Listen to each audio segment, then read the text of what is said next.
Puspusan ang paghahanda ng MMDA para sa inaasahang matinding traffic ngayong holiday season.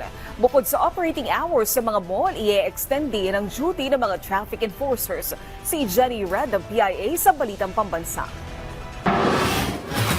Naglunsad ang MMDA ng hakbang para matugunan ng mas tumitinding traffic ngayong holiday season.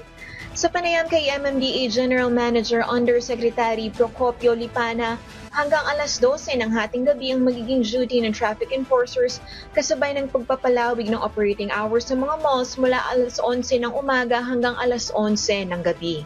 Tatag talaga tayo ng mga more than 1,982 traffic enforcer. Bukod sa mga traffic enforcers, nagsasagawa ang MMDA ng regular na clearing operation sa mga mabuhay lanes. Ito ang mga itinalagang alternatibong ruta sa mga pangunahing kalsada. Base sa datos ng MMDA, nasa 464,099 na mga sasakyan ang dumadaan sa EDSA araw-araw noong Nobyembre. Kumpara ito sa 225,000 capacity limit ng highway. Paalala naman ni MMDA Undersecretary Lipana sa mga motorista.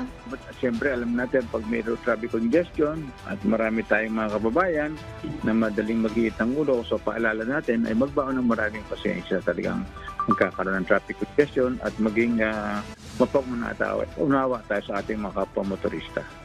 Sa pamamagitan ng mga inisyatibong ito, layo ng MMDA na pag-aanin ang daloy ng trapiko sa kabila ng pagtaas ng 10 hanggang 15% na pagdagsa ng mga sasakyan ngayong holiday season. Mula PIA National Capital Region, Jenny Red, Balitang Pambansa.